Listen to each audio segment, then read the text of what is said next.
Welcome back दोस्तों, आपका स्वागत है हमारे YouTube channel Rohit sir study में हूँ रोहित और करते हुए। तो यहाँ आप देख सकते हैं ये नागरिक शास्त्र सिविक्स का मैं क्लास 10th का मॉडल प्रश्न पत्र जो है वो लेकर के आया हूँ और मैं आप लोग नागरिक शास्त्र का पूरा हल कराने वाला हूँ। तो चलिए वीडियो को स्टार्ट करते हैं। तो यहाँ पे देख सकते हैं, यहाँ पे झारखंड राज्य का गठन कब हुआ। तो झारखंड राज्य का गठन जब हुआ, झारखंड राज्य का गठन कब हुआ तो यहाँ पे देख सकते हैं 2000 ईस्वी को। और आगे देखते हैं, देखिए कि 1970 और 1993 के मध्य में बेल्जियम के संविधान में कितनी बार संशोधन किया गया। तो यहाँ पे देख सकते हैं ऑप्शन है 1, 2, 4, 5। तो यहाँ पे जो है सो 4 बार, कितने 4 बार, 4 बार संशोधन किया गया। चलिए आगे देखते हैं, इनमें से कौन सी गैर लोकतांत्रिक देश है। गैर लोकतांत्रिक देश का अर्थ है कि यहाँ पे लोकतांत्रिक तरीके से, तो हमारा जो देख सकते हैं यहाँ पे पाकिस्तान ऑप्शन है और भारत है, संयुक्त राज्य अमेरिका है, इनमें से कोई नहीं। तो यहाँ जितने आप देख रहे हैं ये तीनों हैं लोकतांत्रिक देश, जनता के द्वारा ही सारी चीज़ें होती है। तो यहाँ होगा ऑप्शन ए, इनमें से कोई नहीं। तो चलिए आगे बढ़ते हैं। यहाँ पे देख सकते हैं दोस्तों कि भारतीय जनता पार्टी का मुख्य प्रेषक सिद्धांत क्या है। तो इनका मुख्य प्रेषक सिद्धांत बहुजन समाज, क्रांतिकारी, सांस्कृतिक राष्ट्रवाद या आधुनिक, इनमें से क्या होगा। तो इनमें से जो होगा वो सी नंबर का होगा दोस्तों। आगे देखते हैं कि राष्ट्रीय भारतीय कम्युनिस्ट पार्टी की स्थापना कब की गई। ये पहला में दे रखा है 1995, बी में 1927, सी में 1929 और डी में देख सकते हैं 1930। यहाँ जो होगा देख सकते हैं ये ऑप्शन नंबर ए होगा। तो चलिए आगे बढ़ते हैं। यहाँ पे देख सकते हैं कि कोष्ठ में से सही शब्द को चुनकर रिक्त स्थानों को भरिए। तो 29 नंबर श्रीलंका स्वतंत्र राष्ट्र डॉट डॉट में बना। तो यहाँ ऑप्शन दे रखा 1958 या सन 1948 में। तो यहाँ ऑप्शन आंसर जो होगा यह 1948 होगा दोस्तों। चलिए आगे बढ़ते हैं। देखिए बहुजन समाज पार्टी का गठन डॉट डॉट डॉट में हुआ। तो बहुजन समाज पार्टी का कब गठन हुआ। यहाँ पे ऑप्शन दे रखा है सन 1919 ईस्वी, सन 1984। तो यहाँ आंसर जो होगा सन 1984 ईस्वी होगा। तो चलिए आगे बढ़ते हैं। यहाँ देख सकते हैं 31 नंबर कि 22 भाषाओं को भारतीय संविधान की, कितने 22 भाषाओं को भारतीय संविधान की डॉट डॉट डॉट अनुसूची में रखा गया है। तो यहाँ पे जो ऑप्शन दे रखा है वो 8वीं या 11वीं। तो यहाँ आंसर जो होगा यहाँ पे होगा 8वीं अनुसूची में रखा गया है। तो चलिए आगे बढ़ते हैं। केंद्र के साथ राज्य सरकार की साझी दिलचस्प वाले विषय डॉट डॉट के अंतर्गत आते हैं। तो यहाँ पे देखिए संघ सूची या समवर्ती सूची। संघ सूची का जो समवर्ती माने राज्य सरकार और केंद्र सरकार मिल करके जो शक्तियाँ बनाती है तो वो होगा, तो ये आंसर होगा समवर्ती सूची। तो चलिए आगे बढ़ते हैं। यहाँ पे देख सकते हैं कि अति लघु उत्तरीय प्रश्न 01 to 40 शब्दों में उत्तर देना है। तो यहाँ देख लेते हैं सत्ता की साझेदारी से क्या लाभ है। तो चलिए सत्ता की साझेदारी से लाभ यहाँ देख लेते हैं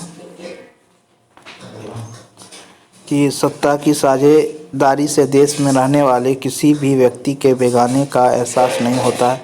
दूसरा में देख सकते हैं सत्ता की साझेदारी से सभी लोग मिलजुल कर रह सकते हैं। तीसरा, इससे कभी भी देश में कभी भी युद्ध नहीं होता। तो चलिए अगला देखते हैं। अगला प्रश्न यहाँ पे देख सकते हैं, सूचना के अधिकार से आप क्या समझते हैं।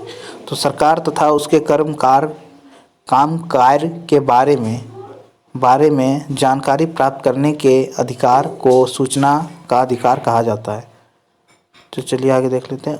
लघु उत्तरीय प्रश्न 4 अंक का 150 शब्दों में लिखना है। तो चलिए यहाँ देखते हैं, एक अच्छे लोकतंत्र की मुख्य विशेषता लिखें। तो यहाँ पे देखिए अच्छे लोकतंत्र की मुख्य विशेषताएं निम्नलिखित है। पहला देख सकते हैं कि अच्छे लोकतंत्र में भेदभाव नहीं किया जाता है, इससे सभी लोग मिलजुल कर रहते हैं और इससे गृह युद्ध नहीं होता। इसमें बेगानेपन की एहसास नहीं होता और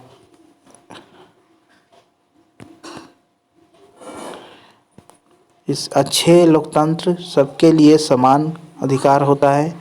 अच्छे लोकतंत्र से भक्ति भावना का विकास देखिए अगला दीर्घ उत्तरणीय प्रश्न है 5 अंकों का। तो हम लोग ये वाला देखने वाले हैं कि लोकतंत्र में राजनीतिक दलों के विभिन्न कार्य की चर्चा करें।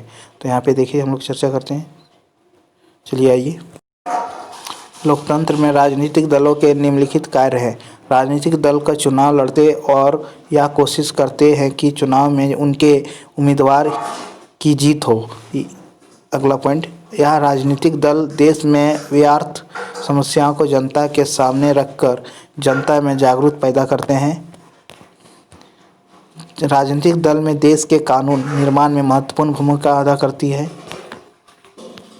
और राजनीतिक दल मतदाताओं के समक्ष अपनी छवि अच्छी बनाने के लिए जनता की सुख सुविधा के लिए विभिन्न कार्य करते हैं। जनता के दल चुनाव लड़कर उनके विभिन्न कार्य सॉरी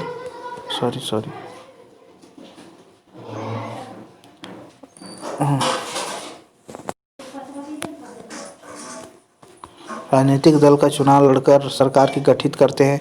चुनाव में हारने के लिए दल विपक्ष की भूमिका अदा करते हैं। इस प्रकार सरकार पर अंकुश रखते हैं। चलिए आगे बढ़ते हैं।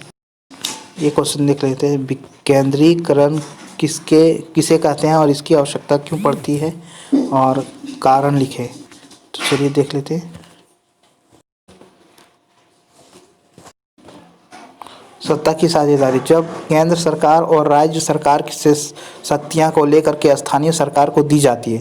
जब केंद्र सरकार और राज्य सरकार की शक्तियां लेकर स्थानीय सरकार की दी जाती है तो इसे सत्ता की विकेंद्रीकरण कहते हैं। भारत में सत्ता को विकेंद्रीकरण के पीछे निम्नलिखित तर्क दिए जाते हैं। तो चलिए यहाँ देख लेते हैं पॉइंट वाइज।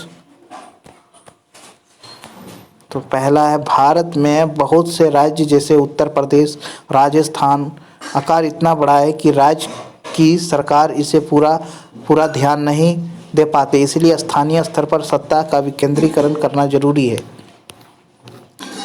राज्य सरकार अकेले स्थानीय मामलों को ठीक ढंग से नहीं देख सकती, अतः सत्ता की साझेदारी 3 स्तर पर जरूरी है। स्थानीय निवासी अपने इलाके में समस्या से अच्छी तरह से परिचित होते हैं तथा अपने इलाके की समस्याओं का समाधान भी स्थानीय स्तर पर सरकार से बेहतर ढंग से कर पाते हैं। जैसे मुखिया ये सब जो होते हैं स्थानीय सरकार के होते हैं। तो दोस्तों आप लोग को कुछ राज्यों में अनेक भाषीय लोग रहते हैं और अनेक जातियों के लोग रहते हैं, अनेक धर्मों के लोग रहते हैं, जिनको सबकी मनोकामना पूरा करना राज्य सरकार की बस की बात नहीं आता। सत्ता की विकेंद्रीकरण से यह पूरा हो सकता है।